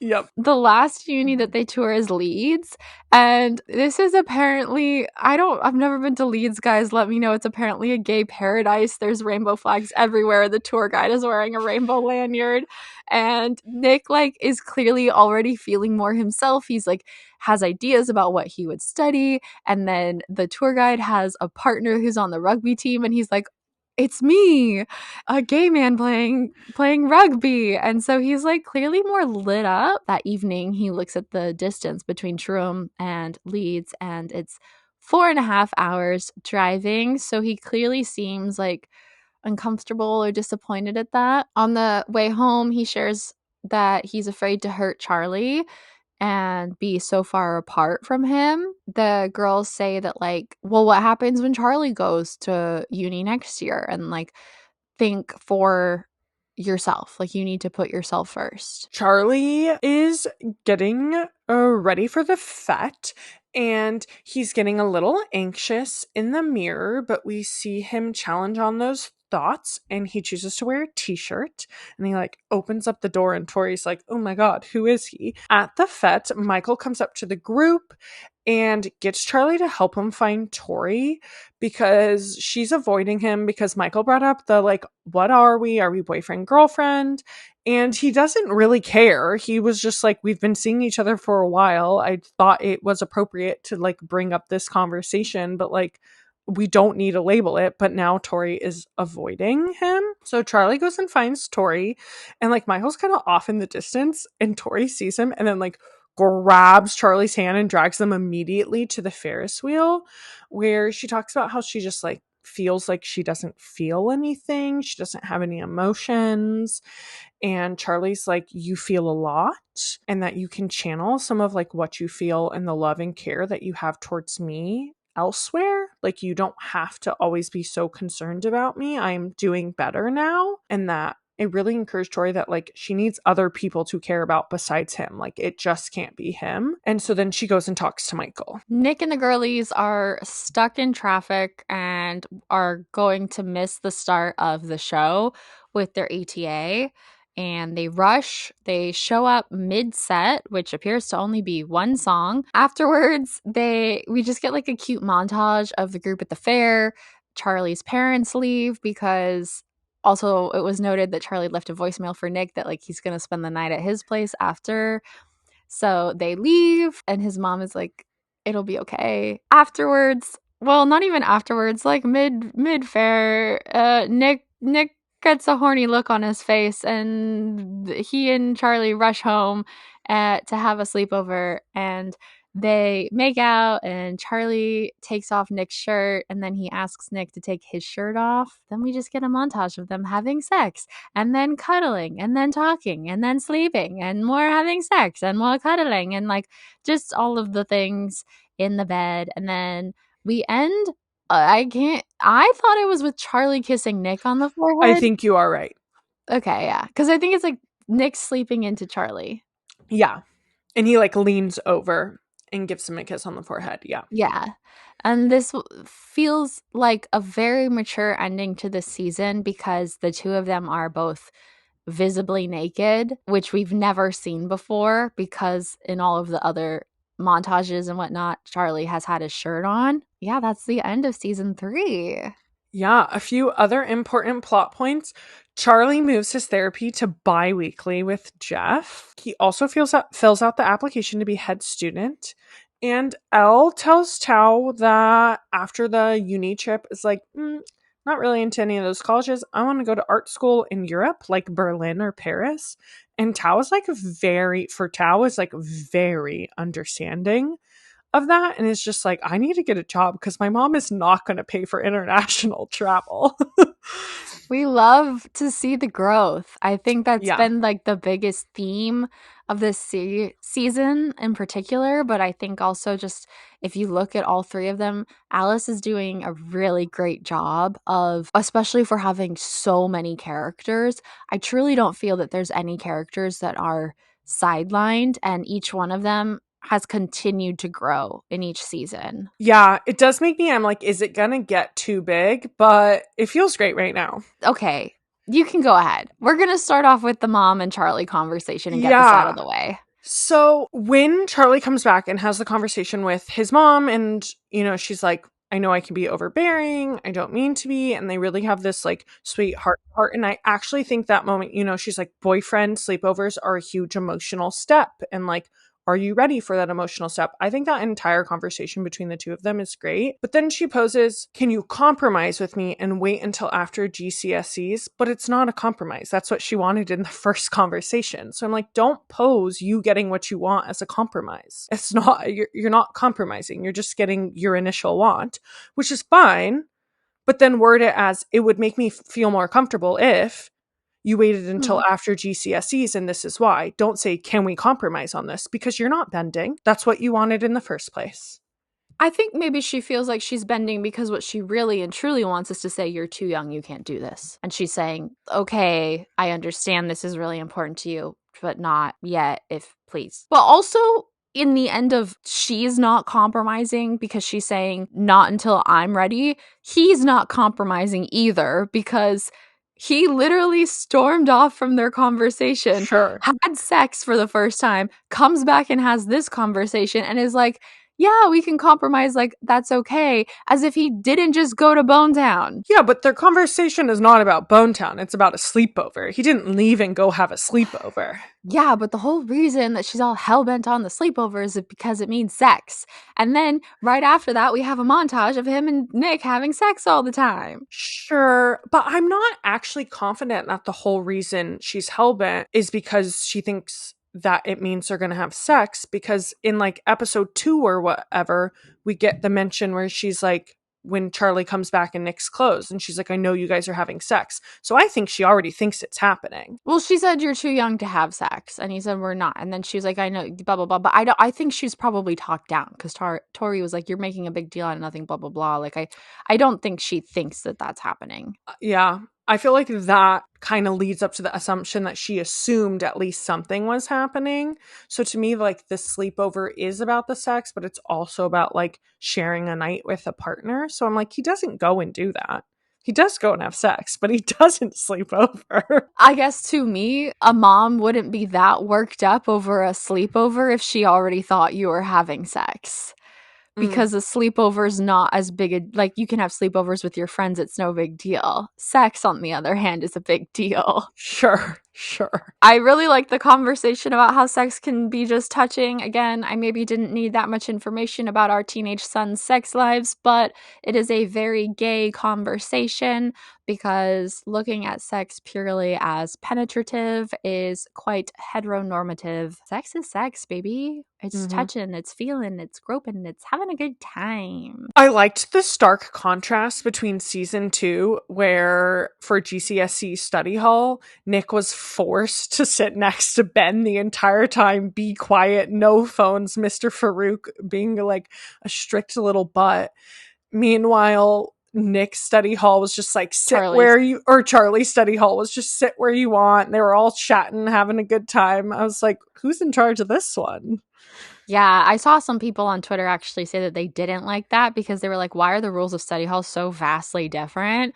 But then I saw other people be like, I just assumed that was like Mr. Farouk versus whoever's leading this one is probably more like Mr. Ajayi, like more chill. And ultimately they blamed Alice for not explaining it. Like they could have used a line and realizing or recognizing that Alice needed it for plot purposes to have Nick and Ben sit together and have Charlie sit with his friends. I enjoyed it. And I also forgot those two things were supposed to be the same thing. Oh, see, I noticed it immediately, which is why I took that note, but it didn't bother me. And also, who's not to say there wasn't a line, there wasn't a setup? I feel like there could have been a line or a setup that got cut, you know? Yeah, true. Time is short. Time is we're precious. These 8 35-minute episodes for a whole season. Nick and the girlies is my favorite dynamic, and also the name of my future band. I think I enjoy it very much. I enjoy him with his girlies getting condoms and lube. I enjoy them in the car when they are yelling at him. I enjoy their heart to hearts. He is a true ally of women. Yeah.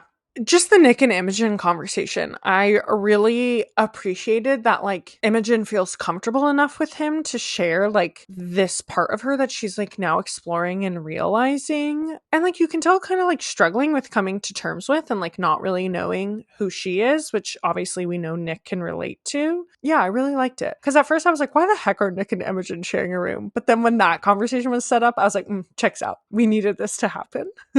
Plus, Nick and Imogen have been friends from the very beginning.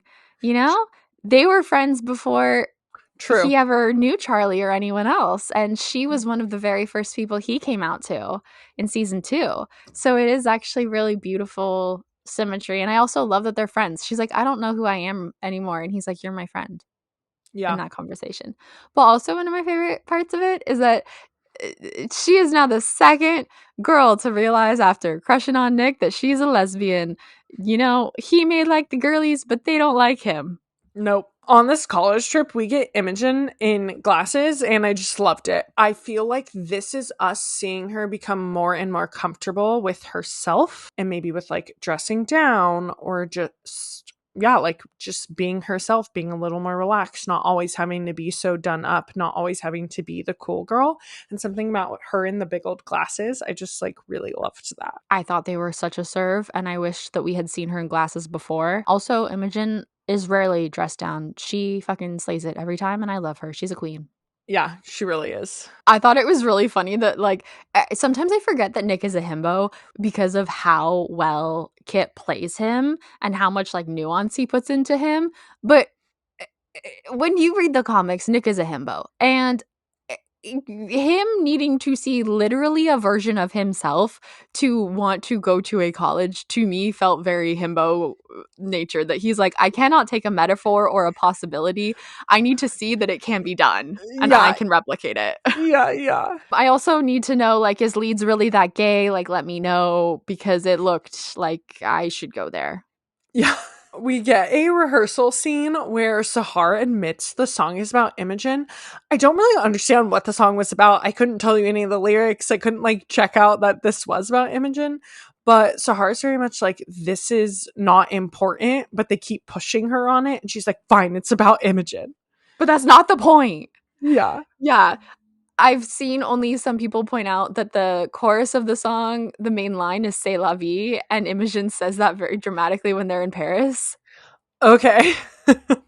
I don't know what the rest of the words are, though. And then also in that rehearsal scene, we get this really cute moment where just, like, Isaac is in, like, a beanbag or a chair, and then Charlie gets on top of it and is like, I appreciate you so much. And then Tal's like, where is my love? And they're like, come here. And then there's just this, like, big pile of boys laying on top of each other, and I love it. I love it so much. I love a cuddle pile. I loved it. It was a very sweet friendship moment.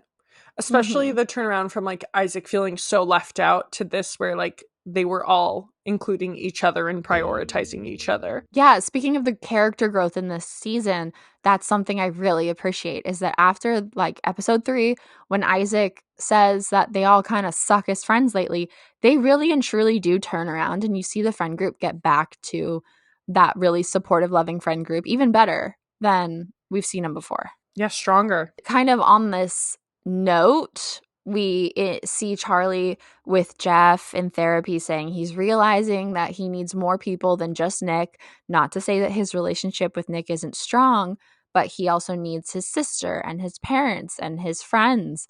And the not slick editors then cut to Nick, who's worried about the distance between Leeds and Truum. And it just really highlights this level of codependency again that they have, and that Charlie is actually getting over it in a more reasonable way than Nick is. In the car on the way back to Truum after the uni trip, when they all are like, oh, you really liked Leeds, and he's sharing his concerns about being apart from Charlie, Ella's like, you have to stop being a people pleaser. Like, you need to think about yourself and what you want. Like, it's time for you to find out what you want. Like, and when she says that, Tara is kind of like, Elle. And Elle's like, no, he needs to hear this. And he does. Elle's literally like, Nick, you are such a people pleaser. Like, she says it so just harshly. Matter-of-factly, yeah. Yeah, and I love it.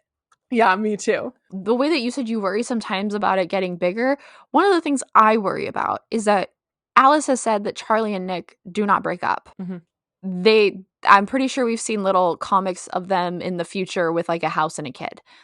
And we don't know how the show will end, but sometimes I worry about, like, if they do not break up, how do they grow as characters, and also how do they stay together in a way that is still interesting to watch, because they're learning so much so young. When Nick is having this conversation with the girls and says he doesn't know who he is without Charlie, they suggest that maybe it's time to learn. And I think that that is a really great way to tell that story of, like, you can be in a long distance relationship and not break up, but have that space to discover more about yourself and to put yourself first. I personally was in a long distance relationship for all of high school, and I really appreciated that. Even in the moment when I was in high school, like, it wasn't always easy, but I figured that way I was able to focus on myself and my friends and my time in high school and not my relationship. Michael has this big old rant, which I kind of touched on in the summary, where he's like, you know, I asked if we wanted to be boyfriend and girlfriend because I just naturally thought it was the right thing to do. But, like, labels are silly. And if she doesn't want to be, then I don't want to be. I just, like, want to keep doing what we're doing. And, like, now she's avoiding me. And he goes off for like a while, and everyone's just kind of like looking at him and not reacting. And I don't even think he takes a breath. No, and it's what we were talking about, how he does not read social cues at all. Like, he's not friends with Charlie's friends. He just knows Charlie, and he comes over and sits down in the middle of their table when they're in the middle of a conversation and has this full-on rant that takes over the entire table. And they're all just like, oh my God, what is going on? And Isaac looks so amused. And I'm pretty sure he calls him Charles too. Probably. He's like, Charles. Yes. So I didn't know this part that you wrote down. Yes. So I guess to try to keep it, well, I guess we're not really spoiler free, but in case people haven't read the graphic novels, I won't get into like too many details.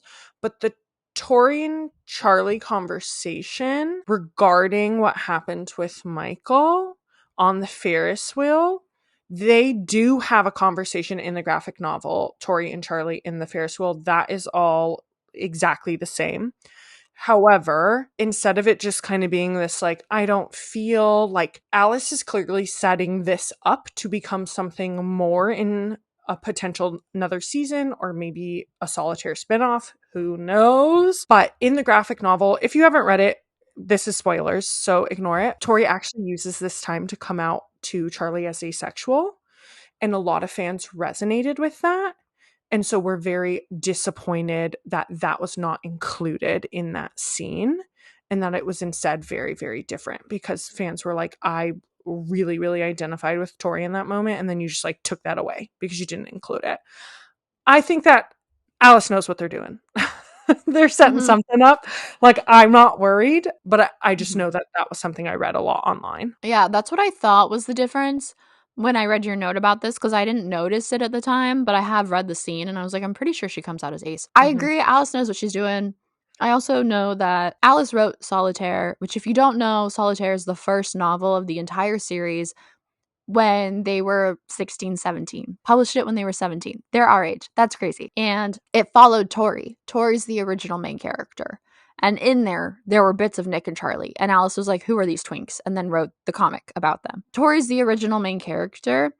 And I think due to how young Alice was, and also just the nature of writing, Tori is definitely going to have the most of Alice in her. And Alice is Arrow Ace. And so I don't expect that that's necessarily going to change, or if it does, it'll be done so tastefully.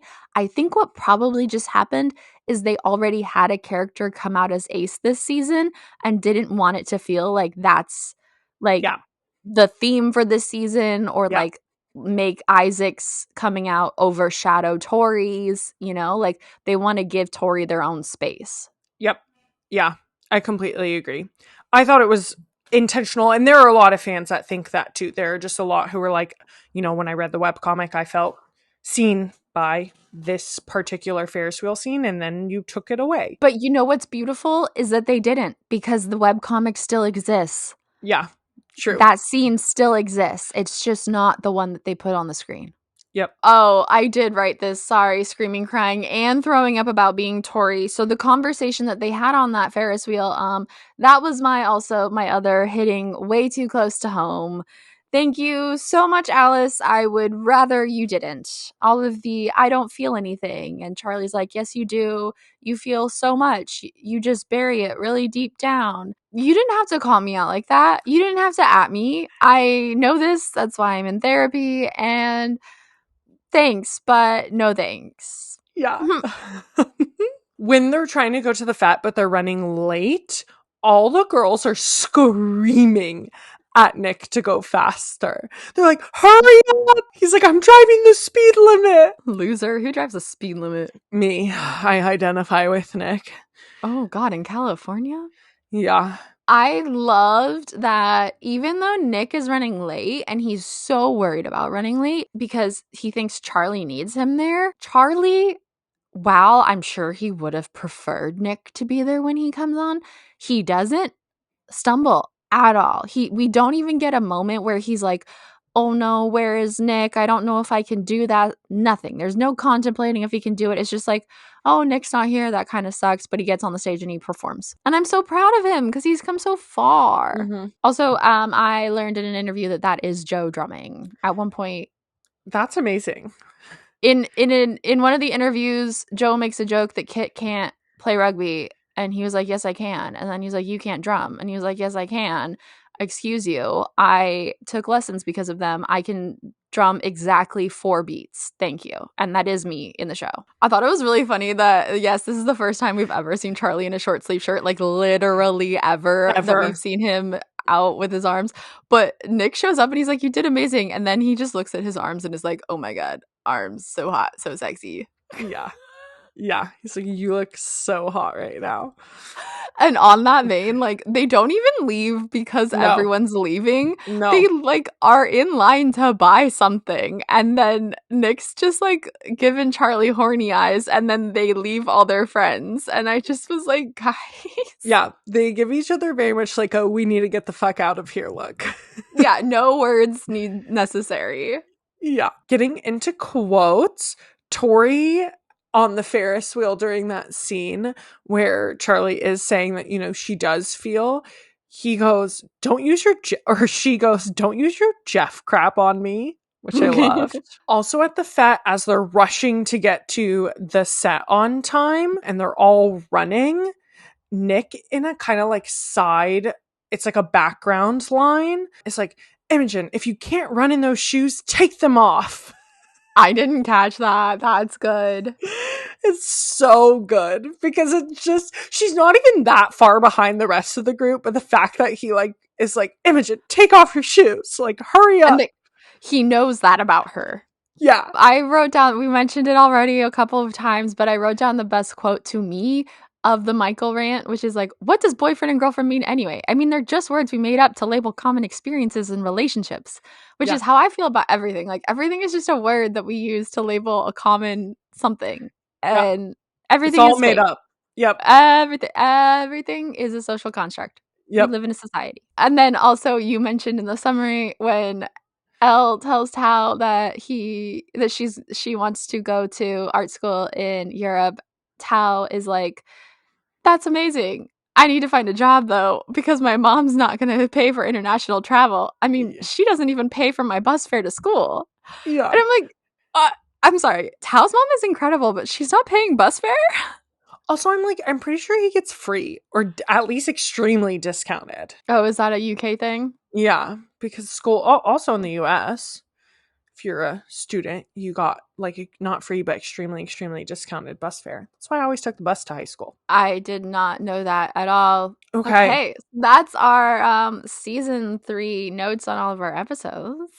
Yeah. We have just one shout out, which we kind of already touched on. So I don't know if we have much more to say here, but just Tara and Nick's friendship growth season 1 to season 3 and how they both are kind of each other in different moments throughout this season and the previous season is just like beautiful. I don't know. To me, I know we've seen it in other seasons, but it just really stood out to me this season and I really, really loved it. She is the first person that he comes out to after Charlie in the first season, and she comes out to him. And then, like I said, it's a lot like she's one step ahead of him in like coming to terms with being out, because she was like kind of stressed about it for a while, and he was kind of stressed about it for a while, and then getting anxious about uni, and then getting anxious about uni, and like it's not being able to talk to Darcy, not being able to talk to Charlie. Like they have like very similar storylines, and I really enjoy their friendship and seeing it evolve as they go through all of this. And I love that as much as Tara needs to put herself first, she throws herself into other people just like Nick does. Yeah. But she is the one that we see the most explicitly check in on Nick and be sure to be like, not just how are Nick and Charlie, but how is Nick? Yeah. Like, she'll specifically ask him, like, how are you doing? She's a really good friend. And I just love their dynamic. Some stats for season 3. Season 3 debuted on Netflix as number 1 in the UK. For reference, season 1 debuted as number 8. Season 2 also debuted as number 1. It was number 4 on the top 10 global Netflix TV programs with 4.5 million views in the first week. But I want to really stress here, by first week, the show dropped on a Thursday. So in 3 days, it got 4.5 million views. It also debuted with 100% Rotten Tomatoes score.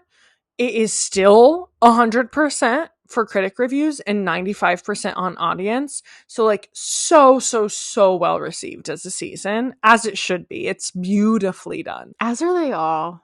But yeah. Some fun facts. I know they've said in interviews that part of why there's such a tonal shift in this season where now they are swearing. They didn't used to swear. Now they're swearing very comfortably, to the point where at Charlie's birthday party, there's a banner that says best fucking day ever. And they're also having sex, and they're also drinking quite a bit. That was something I saw a lot of people be like, I think it's funny how they're all alcoholics now.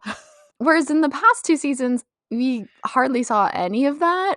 And they were criticized for that sometimes. And other times people loved it. I don't know how people feel about the tonal shift, but one of the things I've seen Joe and Kit say is like, you know, when we started out, we were very close in age to the characters. And so it felt quite natural. Now that we're older, it probably would feel less natural knowing who we are portraying these characters to continue to do the show that way. Yeah. And like, that's why it made more sense to make it more mature this season. Yeah. But how do you feel about the change? I felt like it felt natural. Like it didn't feel like, obviously it's a huge tonal shift, but also like they're preparing to go off into uni. Charlie is 16, is prepping for like sixth form. Like I feel like they're in that latter half of high school where like things are a little bit mature. You do have friends that are having sex. You are going to parties. Like these things feel very natural for that age. So I felt like it just felt like them growing up, like that is what happens at that age. I think the only things that were a little strange to me were like the fact that they basically never swore versus they swear quite a bit in this one. That didn't feel unnatural because I swear like a sailor and I did at that age, but it was just like in comparison to where they had been. I think the sex actually like happened quite naturally. The way the intimacy in their relationship evolved, that felt like the pacing was good. But the weirdest one to me was the drinking, because we hardly see them drink in the previous 2 seasons. They drink a bit. They drink for Darcy's birthday or Tara's birthday in Paris, and they seemingly hadn't really drank much before because they were like unfamiliar and giggly about it. But then come Halloween, especially, Nick's drinking like this is a very, very common thing. Like everyone looks very comfortable with it, especially him. And I'm like, this looks like a 21-year-old man, you know? See, that part felt the most normal to me. Because I'm like, oh yeah, this is like the end of the school year before you go off to uni. Like, of course you're going to house parties and drinking. And like, I know that's not every high schooler's experience, but I think that it is a common experience. I agree. I think it's the level of how natural it was for him, that there was no hesitation or anything. That's the part that felt a little strange to me. I took it more as like drowning in alcohol because I don't want to be here and I haven't talked to my boyfriend in a month and I don't know what's going on. Like that's more how I took the Halloween scene. So I didn't see it as like natural drinking because he's just used to drinking all the time. I saw it more as like a coping mechanism. I guess in my brain, you don't reach that coping mechanism if you aren't Doing comfortable drinking naturally. Yeah. Yeah, that's fair. But you know, everyone's different, and I just didn't have that high school experience also in an interview, this is just like a cute fun fact I had. They were asked, Ko and Jit, as I was about to say, Joe and Kit were asked by an interviewer about what they were like. Heartstopper is a huge cultural moment for a lot of young queer people. What were big cultural moments for you and your queerness and sexuality? And Joe was like, well, going off about politics and how we grew up at a time when everyone was like getting their rights. They were like 10 when people got the right, when gay marriage was legalized and stuff like that. And that was really big, considering now it feels like rights are being stripped away. And then Kit just like so sweetly was like, Heartstopper was a big cultural moment for me. Yeah. And that was his answer. And I was like, okay, very different to the politics, but also like, yeah, different paces. And as we all know, he came out earlier than he would have liked to after being in this show and all of that. So yeah, it makes sense. I also had another one that I forgot to write down here, but was from Kizzy Edgell, who plays Darcy, about how he knew he was non-binary at the start of season 1 and was going through it very much with their gender. And there were conversations with Alice from the very beginning about what does this mean for Darcy. And he's always had a big say in Darcy and put a lot of himself into Darcy. And Alice gave them a lot of leeway as well, because they weren't ready for any sort of identity. Like they were still figuring themselves out. They weren't ready to put that onto Darcy, and then had a lot of say in Darcy's storyline in this season, which I thought was really sweet. Yeah. If this does not get renewed for a 4th season, I will be very, very, very, very sad. Amanda notes a little bit later that like we are running out of source material, and that is some fans' concern is that Alice has openly spoken about how the rest of the graphic novel is going to take about 18 months to finish. That just started releasing on October 1st. And so that puts us quite far into the future, that like realistically, if they were to renew, does that mean we don't get a season 4 until like 26, 27, you know? So regardless, I still want Netflix to renew it, and I want this story to be finished out. Like, this is such a good show. Like, clearly people are watching it. It really, really should be renewed. But it does like lend a lot of questions of like, will she write that material first so the series can come out before the graphic novel, or will she wait? It just leaves a lot of questions. Or you know what a lot of people want, and could very much be a possibility, is the events of season 3 led right up to the start of Solitaire. And we could have a Solitaire moment while Nick and Charlie's story is being finalized. Yeah, but to me, that would be its own show. But yes, I would take that. Yes. Yeah, a lot of people want like a spinoff or a movie for it. We'll see what we get. I agree. I want it to be renewed. I know Alice has said very, very recently that she's aware that the fans really want news as soon as possible, and they're working as hard as they can to finalize things, but don't want to speak too soon. I personally don't see. Okay, here's the thing. I understand production, people in production, people who are acting, everyone needs to like move on with their lives. And I get that. I just think that I don't want this story to be wrapped up. And I'm not saying I want Heartstopper as it is now to go on annually forever. I think that's dumb, and not a dumb, but unattainable. I just think it would be like sweet because Alice loves to write extra like stories sometimes, and clearly is always sort of living in that world. Even their other books take place in that world with other characters. If like 5 years from now we got like another special with another time jump where they come back, you know, and just like we get to check in with Nick and Charlie every so often, I would love that. Personally, I don't think that like Joe and Kit could necessarily do that because of their careers, but I also could see a world where they did because of how much, like how grateful they are for Heartstopper. Yeah, I think there is a world in which, right, like there's short films or spin-offs or things like that that continue into the future, or that like more of Alice's stories get told other than Heartstopper. But I think that like to give us 3 beautiful seasons and to not be able to finish out everything from the graphic novel would be a shame. Like, even though it's still yet to be written, like I want all of that story on screen. Yeah, I agree with that. I was thinking like as novellas happen and stuff. Yeah. That are beyond just the standard graphic novels. I would like all of the graphic novels on screen as well. Yeah. If they weren't done though, I mean, if they were done, if we were done fully, this isn't a bad place to end, which is nice. Yeah. It doesn't feel incomplete. We just know that it's incomplete. Yeah. No, you're totally right. Mm-hmm. It is like a lovely ending of a season. It's, yeah, just a truly beautiful season. Especially because our characters have come so far.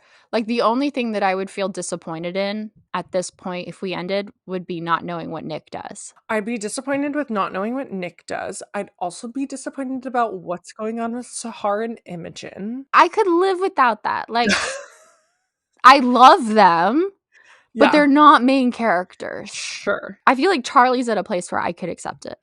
Yeah, fair. I think that's fair. Do you have any predictions? Hey, I wrote this. I know. I'm posing it to you. I wasn't prepared to answer yet. I wrote it to ask you. Do I have any predictions? I think Nick is going to go to Leeds. I've heard he and Charlie fight in the Nick and Charlie novella. But I also heard that was written a long time ago, and there's been multiple rewrites, and people are like, I don't want it adapted the way that it is, because they like go to a party and they fight, and Nick calls Charlie mate, and then they don't talk for 2 weeks. Oh my God. I know. I don't want that to happen. I truly don't know what Charlie's gonna do. Like, long term, I feel like Nick will go to Leeds and Charlie will go somewhere else. Yeah, I and agree. They will probably be long distance for like 5 years or so. Yeah. I think Imogen and Sahar are going to end up getting together. I heard Tao and Elle broke up in the original Nick and Charlie novella, and that was rewritten out so they get back together. Okay. And I also can't see them breaking up right now unless Elle has a big like I need to go to Europe by myself moment, which I could see happening. Yeah. I could see them being the couple that takes a break but then like gets back together. I don't need every couple to get back together, but they are sweet. Yeah, I agree. In general, I don't. In this universe, I'm like, I love everyone so much and I feel so attached to all of them that I just want them to be happy forever, you know? Fair. We know Darcy is taking a gap year, and Tara is now considering it, apparently.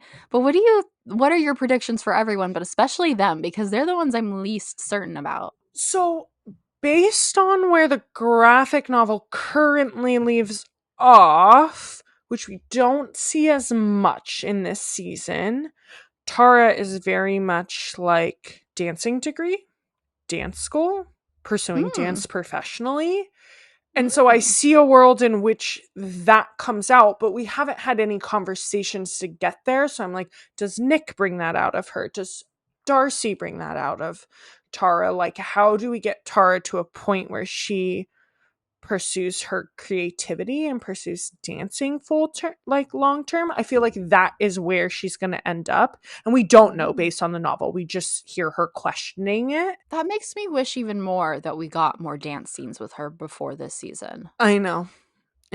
But I agree. I could see that for her with how this season set her up, with being so panicked about school and clearly like doing all of these really impressive things, being prefect, doing Oxbridge, and like clearly not enjoying it. Yep. Anything else for predictions and stuff? No. What about Isaac? What do we think Isaac's gonna do? I don't know. I feel like to write a graphic novel about his best friends and call it Heartstopper. Sorry. Yeah. Right? I feel like he's gonna go to uni somewhere. Well, he's still in school, but eventually he'll go to uni somewhere, and I feel like he'll work in a bookstore and just be like a bookish little dude. That's my future. I could see Isaac and Charlie going to the same uni.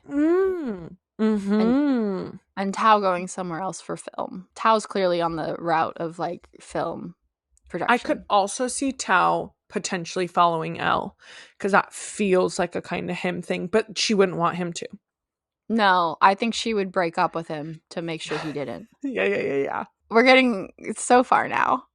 I guess we need to stop at some point. Yeah. The only other thing which we've touched on, but I just have to say it to wrap up this episode, Alice Oseman is a genius. This season is so well done. Every single season has been so well done, but I have no notes. It exceeded all of my expectations. I'm just so glad that teenagers have this show to watch at their age, and to see this representation on screen, and to see just like these beautifully told stories. Like, I just cannot get over that Alice is our age. I'm like, what have we done? Look at them go. I know. Alice is literally on the vision board above my head right now, holding the Heartstopper clapboard. And like you said, just like such a truly talented individual, and also so wonderful in the way that they work, in that you can tell that she's so respectful of everyone. And that's like the point of Heartstopper, and seems to be the ethics that go into the production of it. And also the fact that they've repeatedly said they've been really stressed out about getting everything done in time. And like, production on these shows is only about a year. And a lot of times, especially with this season, not all of the comics were done yet when they went into production. And like, she's had to write a lot really fast, and is still managing to produce a season that's this high quality. Yeah. That's impressive. Yeah. Just a genius. I need to be her. Yeah, literally. Like, how? Sorry, I had one other thing I thought of. I know we're way over time, but I just wanted to point out or shout out that recently Alice has been doing some interviews at TIFF, which is like the Toronto International Film Festival. It's quite large. Her and one of the producers or directors, they were asked about Kit and Joe's casting, and elaborated on how Kit originally auditioned for Charlie and was surprised when they recommended Nick. Joe stood out the most for the Charlies because everyone else played Charlie in such a like shy and fragile, kind of like scared way.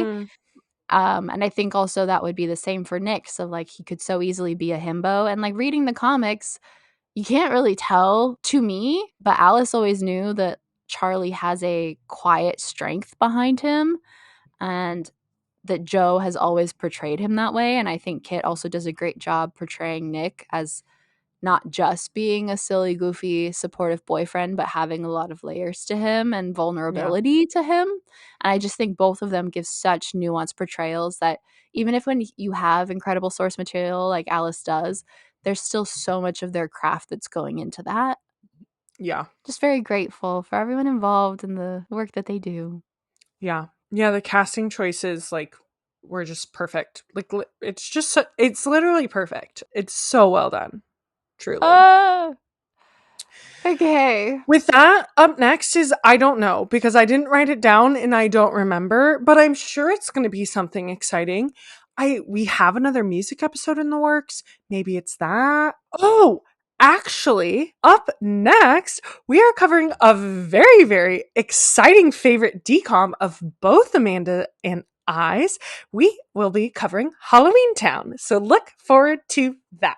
Also, please rate and review us on Spotify, and Apple Podcasts, as well as follow us on all of our social media. 90s Babies Nostalgia on Instagram and YouTube. Spell out the word 90s, but use the numbers on TikTok. Comment and DM us because we love to hear from you. And with that, bye. Very good.